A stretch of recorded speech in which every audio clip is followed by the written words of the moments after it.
কবি ভবানী প্রসাদ মজুমদারের লেখা হাসি কান্না হিরে পান্না বলবো।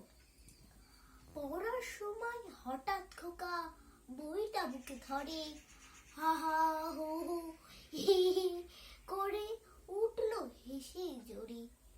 মা বললে, মাথাটা তো খারাপ হলো নাকি? সাত সকালেই পোকার মতো হাসার কারণটা কি?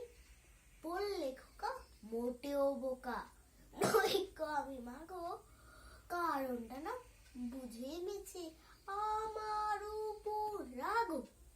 এই দেখো কি বইতে লেখা, কাজের ফাঁকে ফাঁকে প্রাণ ভরে রোজ হাসলে জোরে তৃষ্ণা স্বাস্থ্য ভালো থাকে।